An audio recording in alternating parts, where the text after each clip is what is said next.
Hey, my name is Karina, and welcome to episode 2 of Tales from the Treasure Coast, The Killer Cop and the Deviltry. So during the week, I attempted to record this at the Deviltry. I went over there, and honestly, it was really spooky and scary. And I don't know that I necessarily completely believe in ghosts. Honestly, I go back and forth on the paranormal thing, but like, it kind of got me. Even my boyfriend, he doesn't believe at all. And I don't typically get, like, bit up by mosquitoes, and I got, like, swarmed by them as soon as I walked into that part of the forest. And I told him that, and even he was like, and, like, this man doesn't believe at all in this stuff. So, if it was a ghost situation that made me feel creepy, that tried to scare me away, I'm wondering, is it the girls? Is it a problem that I went in there talking about this asshole when I should have been, like, apologizing to them for what happened to them? Wondering if I should go back and do a video where I do speak to them, let them know that this man is dead, got murdered, in jail. Am I spoiling this for you? Sorry. So today we are going to talk about Gerard John Schaefer, who is widely considered to be Florida's first and worst serial killer. I know a lot of us think that it's Bundy, but apparently this guy had more kills, but he believed no body, no crime, which worked out for him. This man was basically the epitome of evil, right? So his dad was a traveling salesman who he claimed was verbally abusive. Some reports claim physically abusive. Basically, he was never around, and when he was a real dick about it. The mom was the housewife. She did eventually leave the dad, but not until this man was an adult. Gerard John Schaefer was an adult. So according to him, he had a pretty bad childhood. I mean, not anything worthy of murdering bitches, in my opinion, but according to him, I guess it made sense. Our part of the story is going to start when they moved to Fort Lauderdale around 1960. He's in high school at this time. A lot of his contemporaries said that he was just a weirdo. Some girls said that he was always trying to look up skirts. There are reports that he was into like erotic asphyxiation and that he was dressing up as a cross-dresser. He was dressing up as a woman and like semi-choking himself in the woods. He was very much a loner and liked doing outdoor things. He spent a lot of time in the Everglades. Hanging out, hunting, fishing, those kind of things. Also reports that he was into like some nastier, nefarious stuff, just killing animals that you wouldn't eat, you have no reason to kill, light stalking, things like that. Apparently he was good friends with this girl Lee who lived in his neighborhood, and then over time, when he was dating his more serious girlfriend in high school, he started to tell this girlfriend about how she was a tease and she would purposely undress in the window, and all of a sudden he hated her and he got real nasty about it. He had also told this girlfriend, whose name now is Sandra London. I'm not sure. There were some different reports on her name. Her name was reported as something else in the beginning, and then she eventually married, maybe changed to Sandra London. That's the name that I see for her the most, and she does have a YouTube channel where she has actual interviews with him. You can watch that. It's terrifying if you want to. But basically, when they were teenagers, he started to tell her some of the weird stuff that he was into, told her that he had thoughts of murder, things like that. She couldn't handle it because she was a 17-year-old who's equipped to handle that. So 1964, he goes to Broward Community College. By 1968, he enrolls in FAU. He's looking for a bachelor's degree in education. He wants to be a teacher. So in December 1968, he marries his fiancée, Martha Marty Fogg. She was also an FAU student. He had known her before because they had traveled in a very conservative, politically conservative singing troupe called Sing Out 66. This marriage lasted for 2 years, and she divorced him, citing cruelty and wanting way too much sex. She was not up for his sexual appetite, and he was cruel, and she was not into it. So she left him. In 1969, March of 1969, he gets a job as a student teacher at Plantation High School. He starts September 23rd, and he's fired on November 7th. He's not listening to superiors. He's not taking their suggestions. And he is forcefully trying to impose his political and moral beliefs on students. We all know that's not cool. You're supposed to be teaching them about the world, not forcing them to believe what you want to believe. So clearly he was fired for that. And then he started at Stranahan High in April of 1970, and he's fired on May 18th. That principal had gone on to say that this man should not have any authority over anyone whatsoever. So things didn't go well there either. So he then takes a trip. He goes to Europe. He goes to North Africa, Morocco, it is said. He's going to vacation later. He will later claim that he's killed in Morocco and Europe. All right. So he gets back from his vacation. He gets a job as a security guard. Decides, oh, I like this. Goes to the Wilton Manors Police Department. He lies to them about having 2 years of research experience from FAU, right? He does not mention that he's been fired twice from being a teacher and been recommended to never do that again. So they don't check the records, obviously. January 1971, he meets Teresa Dean and he marries her September 11th of that year. He then goes into the police academy for Broward County to become a police officer. And by September 1971, he's in. And at the end of the year, he is promoted to patrolman. He is fired for being creepy. By the spring of 1972, he has been fired for being creepy. He was basically pulling girls over, getting their information, using things against them that he got from the police database to force them to go out on dates with him. Just being an overall fucking creep, right? So he goes up to Martin County, and in June of 1972, they hire him. He has a forged glowing letter of recommendation from the Wilton Manors PD. It's clearly forged. The Wilton Manors Police Department chief actually said that this guy should not be in law enforcement. But they don't bother to call and check up, right? They just assume this guy is telling the truth, right? So that brings us to July 21st, 1972. We have Nancy Trotter and Paula Sue Wells. They meet him. He pulls them over. He tells them about the dangers of hitchhiking, blah, blah, blah. Tells them he's a nice guy. They're like, we want to go to Jensen Beach the next day. He's like, okay, I'm going to come pick you up. I'll take you. I'm a cop. You can trust me. You shouldn't be hitchhiking with these regular weirdos. Doesn't tell anybody he's the weirdo. So he picks them up. So this is where reports get messy, right? Because everything says he picks them up, and instead of taking them to Jensen Beach, he drives to nearby Hutchinson Island. So we all know that Jensen Beach is on Hutchinson Island. Some places say near the Indian River. Again, on Hutchinson Island. So there are some reports that was Okamic, but I think this seems like this was actual Jensen Beach, Hutchinson Island area, which at this time in the 70s, it was all overgrown. We didn't have all these condos out there, right? So he takes them out there. He hangs them on a noose, but has them standing on a rock. Or standing on a log, right? So if they misstep, they'll hang themselves. He's torturing them. He's telling them about how he's going to rape them. He's going to, let them choose which one dies first. Telling them all these terrible things that he's going to do to them. He gets a call on his patrol, pop, pop, pop, right? Whatever it's called. Radio. So his police radio is like, hey, you have things to do. So he goes to do his things. He comes back and they are gone. So he's flipping out. Now he realizes he's going to get caught. He didn't kill them. They're going to tell everybody who he is. So he calls his commanding officer and he's like, hey man, I fucked up. And he tells them what's going on, and his commanding officer is like, you're a fucking psychopath. What are you talking about? So they go and they find the girls. Luckily, they're safe. They're alive. Everything's cool. Not cool. It's not cool, but they're alive, right? So this man is immediately fired and arrested for, kidnapping. But they let him out on bail after 2 weeks. He gets out on bail 2 weeks into it. And his trial is set for November, and he is free until then. So September 27th, 1972, we have Susan Place and Georgia Jessup leave Susan's house with a guy named Jerry Shepard. Now, her mom thinks it's weird and gets his plate. She's like, something's up. I don't like this. Gets the plate number, right? They are never heard from again after leaving with him. So December 22nd, he's finally tried. He goes to trial for the kidnapping. He takes the plea deal. He's going to spend a year in jail, but probably 6 months, right? With good behavior. And then 3 years on probation or some bullshit. Judge calls him a jackass, tells him that he's terrible. But this man then says, hey, it's almost Christmas. Why don't you let me have off for the next month?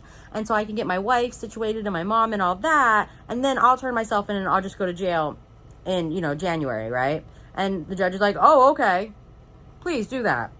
So he turns himself in January 15th, 1973. Takes the holidays off, right? So on April 1st of 1973, right, he is supposed to be getting out soon. But before he gets out, the remains of Susan Place and Georgia Jessup are found. So there's some conflicting reports here as well. Some people say that they were found at Blind Creek Beach. Some people say that they were found at Okemuk Park. Again, all of St. Lucie County was just bush at this time. I cannot be sure. I'm honestly not sure. In the trial for their bodies, there was data used from the rainfall at Okemuk Park.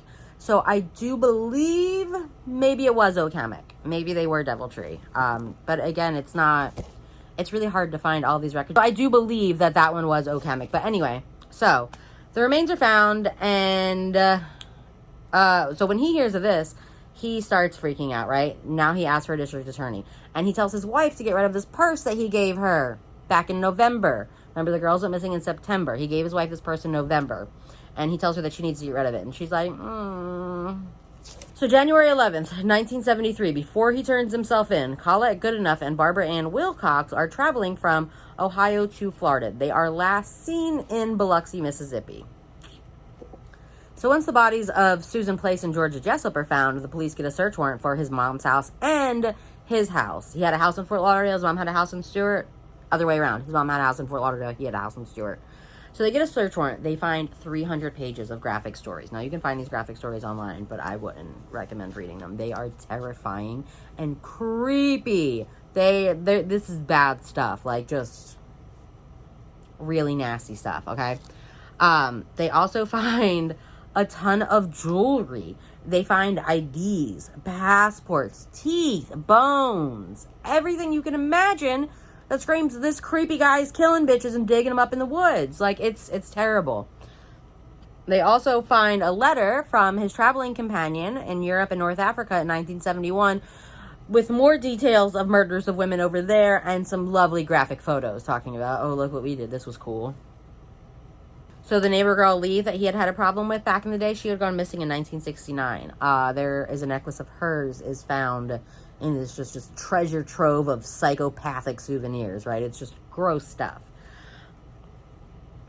By May 12th, they had enough evidence to link him to the two murders of Susan Place and Georgia Jessup. And one publication said in up to 28 missing women. So the thing is, without any bodies, it's really hard to charge him with all of these crimes. So he was, on May 18th, he was formally charged with first-degree murder for Susan Place and Georgia Jessup because we had those bodies. I'm not a cop or a lawyer. I don't know a lot about the law. So it seems crazy to me that you had all of these psychopathic souvenirs, mementos of these girls that were clearly missing and you couldn't charge him. But without the body, I guess it just wasn't enough. And since he had spent so much time in the Everglades, there's a good chance he fed these girls to gators. If you've been to Okemuk Park, it lines a canal. I mean, honestly, why he buried these girls that they did find is kind of silly. Maybe he wanted to get caught. October 4th, 1973, he is convicted of first-degree murder, ×2 for both of the girls. He is sentenced to 2 consecutive life sentences, so he's not getting out anytime soon, right? So that public defender, Elton Shorts, right? That was his public defender. So he has him do an appeal for him within, like, the next year. But shortly after he is convicted of murder, his wife, Teresa, comes to him and files for divorce. And it turns out that she is going to marry the public defender, Elton Schwartz, right after, right? So they get married on December 21st, 1973. Teresa and Elton Schwartz do. So finally, in 1977, there are 2 fishermen who do find the bodies of Colette Goodenough and Barbara Ann Wilcox. They were found at Okemuk. That one, they were definitely a deviltry situation. And I'm so sorry for them. Rest in peace, girls. But at least their families know what happened to them, and he was in prison for the rest of his life after that. So basically, he's just going to live the rest of his life in prison at this point. The old girlfriend, Sandra London, she does come back. She ends up doing 2 books of stories. The first book of stories ends up being taken as almost a confession from some of the law enforcement that read it. He gets so mad, and then he tries to sue her, says that she's publishing this without his permission and using letters that he just meant for her. This becomes a whole thing with them. He goes on and on about how it's clearly creative writing and everyone's an idiot moron for believing it. How could you believe this stuff? But it matches up to the things that we know he's done. He at one point does claim between 80 and 110 kills, and these stories add up to certainly more than that. They had maybe 34 actually linked to him that they believe he did. He was only ever convicted of the 2. But with these stories, they are thinking that there were quite a bit more. She ends up marrying another death row inmate, so I don't know how on the up and up she is. He claims that he was friends with Ted Bundy and that Ted Bundy was asking him about his kills to make sure that Ted Bundy had more because he couldn't let him up him, and he just told him that he was the best. He later ends up working with the police. He makes friends with people in the jail, gets information from them. I believe he was working as almost like a legal aid. He was claiming to be a legal aid to help other prisoners out and then taking the information he learned from them and giving it to law enforcement. So he becomes a snitch and is eventually murdered by his cellmate for being an assy snitch. Honestly, best case scenario for everyone involved. That man should have died. It was a good thing. So the Devil Tree ended up becoming kind of like an attraction, right? Satanic rituals. People are trying to do cool devil stuff out there. So the city made it a park eventually. They decided they were going to cut it down. They had like an actual chainsaw and it just stopped working, wouldn't work. Battery's dead. They got a 2-man saw and the teeth fell out of it. Apparently a priest tried to do an exorcism on it. They've tried to burn it. I will include some videos that I actually, because I did go right to the tree. So I'll include some videos. You can see some of these burn marks. It's honestly really kind of just, it's really creepy and scary. Honestly, it's got a devil vibe. Like I said, I'm not really sure how much I believe in a lot of ghost paranormal stuff, but I felt something there, honestly. I felt some kind of just, I was terrified. And it was real weird how it was like quiet, but like loud rustling noises, loud animal noises, squirrels, I'm hoping, jumping out of trees. It was creepy. And I never get bit by mosquitoes. I'm somebody that, like, everybody else will be getting bit and I'm fine. I was covered in them. They were covering me. It was really creepy and scary. So I am wondering if I should go back there and talk to the girls, let them know that he was killed, that justice was served, apologize to them for going up in their space with this man's name in my mouth like some kind of asshole. If you, I don't know, like I said, I don't know a lot about the paranormal. If you do and you have any comments, concerns, suggestions for me, things I can do to help them, to make them feel better, more comfortable, if that is a thing, please let me know. And thank you so much for being here for Tales from the Treasure Coast. I appreciate you.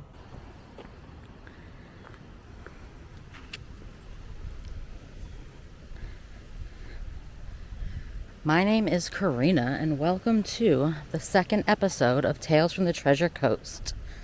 The Killer Cop and the Devil Tree. Right now we are on our way to the Devil Tree, and honestly it is terrifying just being back here. I don't know if you've noticed, as I walked onto the trail, it immediately got darker, windier, flipping scarier. So today we are going to talk about John Gerard Schaefer, the Killer Cop. So he was born, and there it is coming into sight. Jesus Christ, that tree's scary. My cousin said that there would be a fence around it so you'd know you found it, but I feel like we know we found it by the scariness of the damn thing. I don't see a fence, but I have to assume this is it, right? The thing's terrifying. Let's see if I can get a backed out perspective. That's got to be it. Yeah, that's it.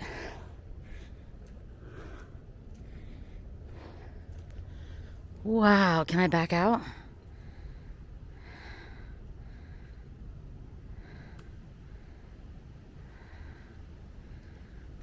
Wow, look at this thing.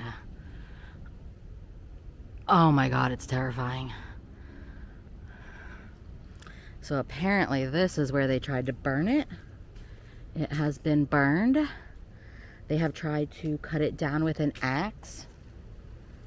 And they tried to cut it down with a chainsaw and it broke.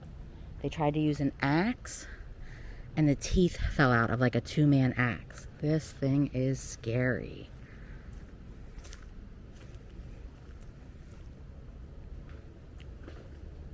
And someone else is clearly back here because I hear terrifying sounds.